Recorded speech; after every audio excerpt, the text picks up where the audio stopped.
오늘 말씀은 창세기 12장 1절에서 9절까지의 말씀입니다. 여호와께서 아브라함에게 이르시되 너는 너의 고향과 친척과 아버지의 집을 떠나 내가 내게 보여줄 땅으로 가라. 내가 너로 큰 민족을 이루고 내게 복을 주어 내 이름을 창대하게 하리니 너는 복이 될지라. 너를 축복하는 자에게는 내가 복을 내리고 너를 저주하는 자에게는 내가 저주하리니 땅의 모든 족속이 너로 말미암아 복을 얻을 것이라 하신지라. 이에 아브람이 여호와의 말씀을 따라갔고 롯도 그와 함께 갔으며 아브람이 하란을 떠날 때에 75세였더라. 아브람이 그의 아내 사레와 조카 롯과 하란에서 모은 모든 소유와 얻은 사람들을 이끌고 가나안 땅으로 가려고 떠나서 마침내 가나안 땅에 들어갔더라. 아브람이 그 땅을 지나 세겜 땅 모래 상수리 나무에 이르니 그때에 가나안 사람이 그 땅에 거주하였더라. 여호와께서 아브람에게 나타나 이르시되 내가 이 땅을 내 자손에게 주리라 하신지라. 자기에게 나타나신 여호와께 그가 그곳에서 제단을 쌓고 거기서 베델 동쪽 산으로 옮겨 장막을 치니 서쪽은 베델이요 동쪽은 아이라. 그가 그곳에서 여호와께 제단을 쌓고 여호와의 이름을 부르더니 점점 남방으로 옮겨갔더라. 아멘. 아브람은 나그네입니다. 그의 아버지 데라는 가족들을 다 이끌고 갈대아 우르에서 나와 가나안에 가려고 합니다. 그런데 무슨 이유 때문인지 모르지만 가나안에 이르기 한참 전 하란에서 주저앉았습니다. 지금 아브람의 나이는 75세이고 아내의 사레는 아직 아이가 없습니다. 자신의 조카인 롯 하나만을 데리고 있을 뿐입니다. 그런 아브람에게 하나님께서 찾아오십니다. 그리고 말씀하시죠. 너는 너의 고향과 친척과 아버집을 떠나 내가 내게 보여줄 땅으로 가라. 고향과 친척과 아버지 집을 떠나라니요. 아브라함이 자신의 생명을 유지하는데 가장 소중한 것들입니다. 이제 기껏 하란에서 삶의 기반을 다졌을 텐데 이것을 다 버리고 떠나라고 말씀하십니다. 그렇게 하면 큰 민족을 이루고 이름을 창대하게 하겠다고 말씀하십니다. 그런데 말씀과는 정반대로 아브라함은 지금 불모와 같은 인생을 살아갑니다. 여지껏 자신과 함께인 사람들이 잘된 게 하나도 없습니다. 자신의 형제는 죽었고 아내는 불임입니다.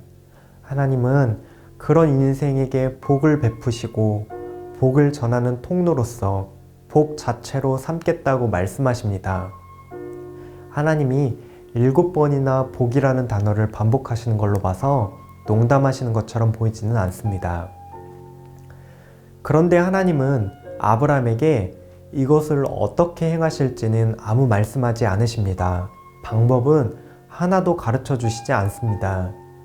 그래서 히브리서 11장 8절에서는 아브라함의 믿음에 대해서 이렇게 말합니다. 믿음으로 아브라함은 부르심을 받았을 때에 순종하여 장래의 유업으로 받을 땅에 나아갈새 갈 바를 알지 못하고 나아갔으며.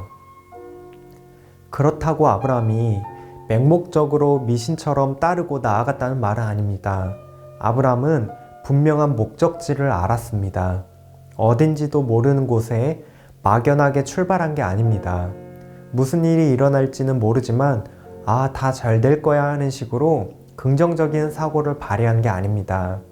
그저 인간적인 지혜와 계획으로는 하나님의 구원 계획을 이룰 수 없습니다. 그렇기 때문에 아브라함은 갈 바를 알지 못했습니다.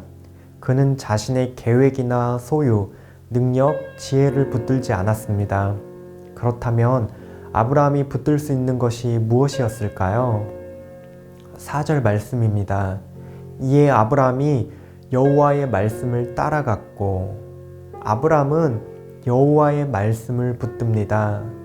학생이 선생님을 신뢰하지 못하면 그 선생님이 가르쳐주는 가르침은 전혀 따를 수 없습니다. 또한 병사가 군대에서 장군을 신뢰할 수 없으면 그 명령은 따를 수 없습니다. 학생과 병사들은 그 나아갈 바를 전혀 알지 못하지만 선생님과 장군을 신뢰함으로써 그 말을 따릅니다. 이처럼 아브람도 하나님을 믿고 신뢰했습니다. 온 세상을 말씀으로 창조하시고 참되고 유일하신 하나님의 말씀을 붙듭니다. 말씀대로 이루어 가실 모든 능력이 있으신 하나님을 신뢰했습니다. 우리 하나님은 참으로 말씀으로 역사하시는 신실하신 분이십니다. 이제 하나님의 말씀이 참인지 거짓인지는 아브라함의 인생을 통해 판가름 나게 됩니다. 5절입니다. 아브라함이 그의 아내 사레와 조카 롯과 하란에서 모은 모든 소유와 얻은 사람들을 이끌고 가나안 땅으로 가려고 떠나서 마침내 가나안 땅으로 들어갔더라.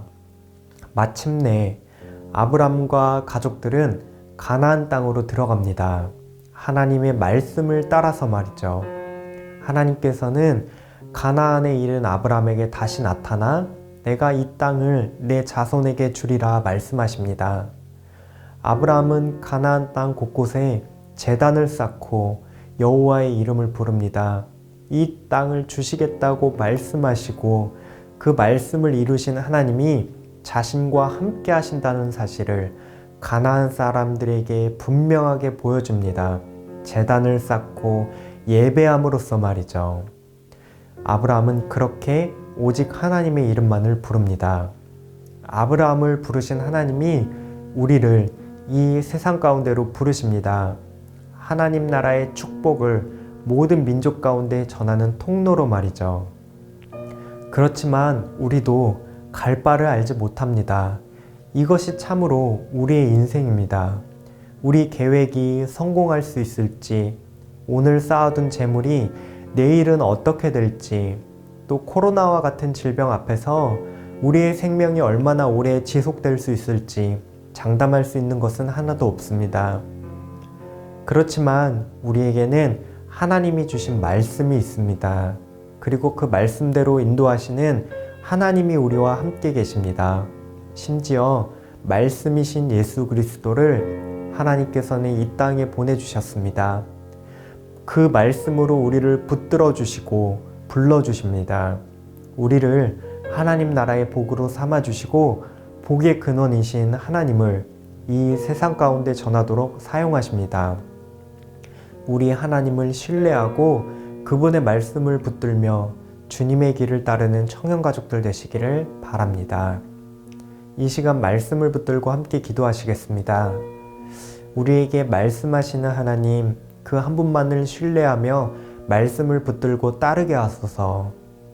우리를 하나님 나라의 축복의 통로로 세워주시고 세상 가운데 복음을 전하게 하여 주시옵소서.